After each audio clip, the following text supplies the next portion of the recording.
Excellent. Je me suis mis à la BD à la première personne biographique à travers un blog que j'avais commencé fin 2004. Et donc au début c'était un peu une aire de jeu, un endroit où je pouvais expérimenter différentes choses en dessin, dans la narration.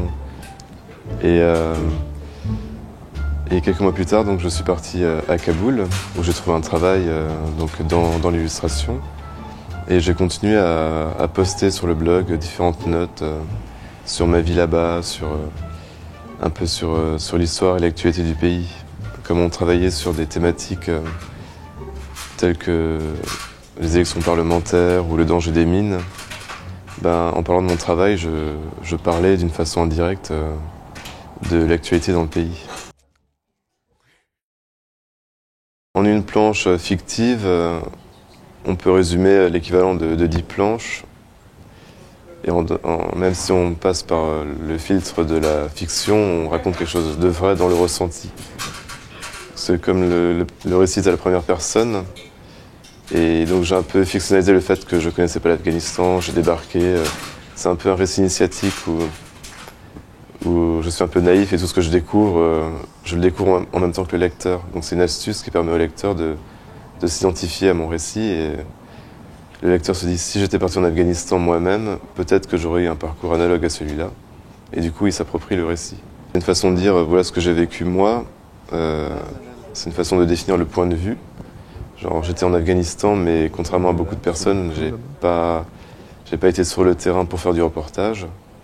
Je suis pas allé chercher des informations, mais en l'espace de 2 ans, j'ai laissé venir les informations à moi en quelque sorte. J'ai collecté les choses de façon sans chercher des informations, mais un peu par hasard, un peu en me promenant de droite à gauche.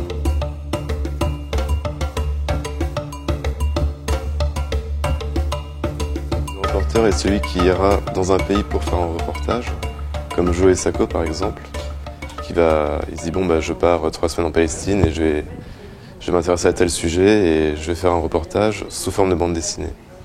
Dans mon cadre, je suis parti à l'étranger et j'ai vécu des choses qui m'ont marqué. J'avais le désir de témoigner de ce que j'ai vécu. Donc je suis mon propre sujet en quelque sorte. C'est entre carnet voyage. Après ça s'apparente aussi un peu au journalisme vu que comme j'ai travaillé dans différents domaines qui touchent à l'actualité, quand je raconte ce que je fais, je parle en quelque sorte, je fais du journalisme. On a fait une campagne contre l'opium, de communication contre l'opium, et du coup, ça me permet de parler de l'opium, pourquoi il y a de l'opium, quels sont les enjeux politiques en rapport à l'opium. Et du coup, en passant par mon expérience, dans un second temps, j'élargis un peu et je fais un peu de journalisme, mais ça reste... mon premier objectif est le divertissement. Un divertissement qui apporte des informations en fait. Dans ce contexte qui est l'Afghanistan sur une période de 2 ans, j'ai pas eu besoin d'inventer beaucoup de choses vu que ce qui s'est passé est tellement surréaliste, est tellement riche et une telle matière qu'a priori les lecteurs me font confiance.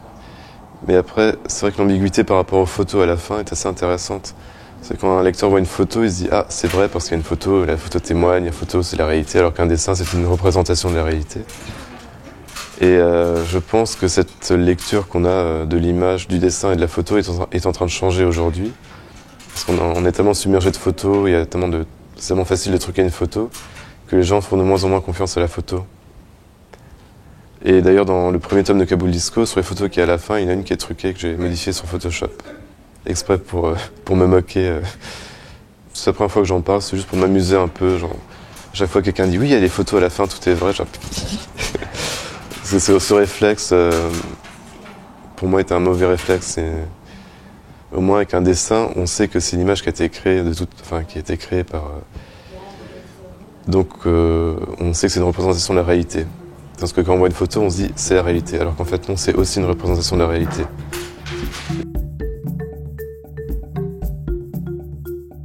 J'ai rencontré beaucoup plus de personnages, mais j'essaye de réduire le nombre de personnages. Bon, il y en a déjà pas mal. Et donc certains personnages correspondent assez fidèlement à des personnes vraies que j'ai rencontrées en Afghanistan. Et d'autres sont des personnages hybrides qui sont un peu un résumé de plusieurs personnages. En fait, quand j'avais bien avancé le storyboard, j'en ai parlé aux différentes personnes qui étaient dans le monde dessiné. Et je voulais savoir si ça les dérangeait pas et dans quelle mesure je pouvais utiliser leur vrai nom ou pas. Et donc sur les 12 personnes, 3 voulaient que je change leur nom et du coup j'ai changé les noms de tout le monde. Mais comme c'est pas, enfin, il n'y a rien de véritablement offensant dans la bande dessinée, c'est pas un récit vengeance ou c'est pas une enquête qui pourrait causer du tort à des gens, c'était pas l'objectif. Et la plupart des personnes qui sont dans la bande dessinée, c'était déjà vu sur le blog avant. Mais l'avantage de changer les noms et les prénoms, comme il y a beaucoup de personnages, c'est de faire des noms et des prénoms qui correspondent au caractère de l'individu. Et ce qui permet au lecteur de les identifier plus rapidement. Par exemple, il y a un de mes collègues qui s'appelle Tristan Bougon, parce que dans la bande dessinée, il est un peu triste et bougon. Enfin, dans la vraie vie, c'est quelqu'un de beaucoup plus joyeux, mais il symbolise un peu le personnage qui va à l'encontre du système expat, qui est contre le mode de vie des Européens en Afghanistan. Et il concentre plusieurs personnes que j'ai rencontrées là-bas, par exemple. Tout ce qui est réel, ça correspondra plutôt aux événements politiques qui interviennent en arrière-fond. Genre la journée des émeutes, par exemple, et quasiment... j'ai rien eu besoin d'ajouter ou de modifier. La part de fiction est plutôt dans les dialogues ou dans les rapports avec les personnages, dans le bureau, où j'ai un peu construit une espèce de comédie de caractère avec des situations un peu inventées, mais enfin, tout ce qui est intime et ce qui se passe entre les personnages a été un peu mis en scène, mais tous les événements réels et politiques et historiques, eux, sont vrais en fait. Et ce qu'apporte la bande dessinée au journalisme aujourd'hui, bah, je pense que ça amène au récit journalistique des lecteurs qui s'y intéresseraient pas forcément. Mais que la bande dessinée a quelque chose de ludique et il y a la beauté de l'objet, la beauté du dessin, ça attire des gens qui s'intéresseraient pas forcément à des sujets. Enfin, j'ai plein de lecteurs qui ont lu Kaboul Disco mais qui n'ont jamais lu aucun livre de géopolitique sur le sujet par exemple. Parce qu'ils se disent que ça sera trop compliqué ou ils ne penseraient pas faire l'effort spontané d'aller vers ce genre de livre.